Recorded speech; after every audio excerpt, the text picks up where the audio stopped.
पिछले महीने national agriculture conference में मैंने ऑर्गेनिक प्रोडक्ट की मार्केटिंग के लिए ई मार्केटिंग पोर्टल का विचार रखा था।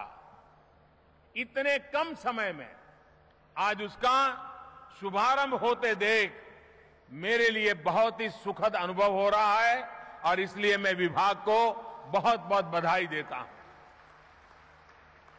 इस ई मार्केटिंग पोर्टल जैविक यानी कि ऑर्गेनिक उत्पादों को खेत से बाजार तक और बाजार से उपभोक्ता के द्वार तक पहुंचाने में बहुत बड़ा रोल निभाएगा। प्रोडक्ट्स की जानकारी, उसके मार्केट और सप्लाई चेन की जानकारी अब किसानों को और उपभोक्ताओं को आसानी से उपलब्ध होगी। मेरे किसान भाइयों बहनों, ऑर्गेनिक प्रोडक्ट्स पर मेरा जोर इसलिए है क्योंकि ये जितने पुरातन है उतने ही आधुनिक भी है।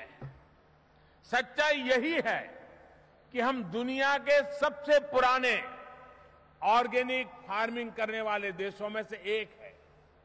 आज देश में 22 लाख हेक्टेयर से ज्यादा जमीन पर ऑर्गेनिक फार्मिंग होती है।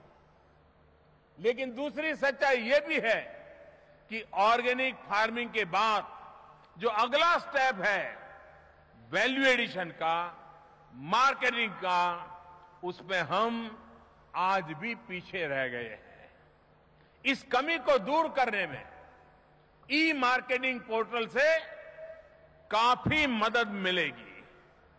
साथियों, सरकार परंपरागत कृषि विकास योजना के अंतर्गत ऑर्गेनिक फार्मिंग को पूरे देश में प्रोत्साहित करने में जुटी है। विशेष रूप से उत्तर पूर्व को ऑर्गेनिक खेती के हब के तौर पर विकसित किया जा रहा है।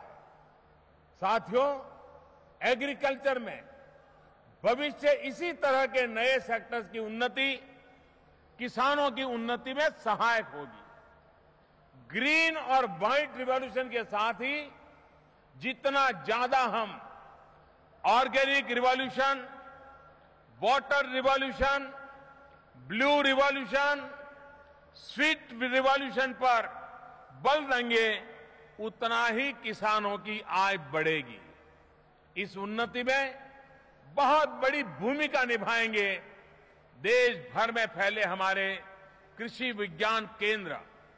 आज यहां 25 नए कृषि विज्ञान केंद्रों का शुभारंभ किया गया है और इन्हें मिलाकर हमारे देश में इनकी संख्या लगभग 700 हो गई है। मैं इन कृषि विज्ञान केंद्रों को आधुनिक कृषि के नए लाइट हाउस के तौर पर देखता हूं। इन केंद्रों से निकला प्रकाश देश के कृषि जगत को प्रकाशवान बनाएगा।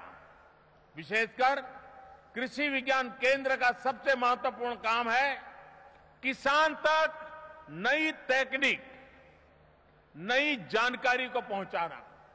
मैं आशा करता हूं कि आप सभी लोग इस कार्य में अपनी भूमिका पूरी तन्मयता के साथ निभाते रहेंगे।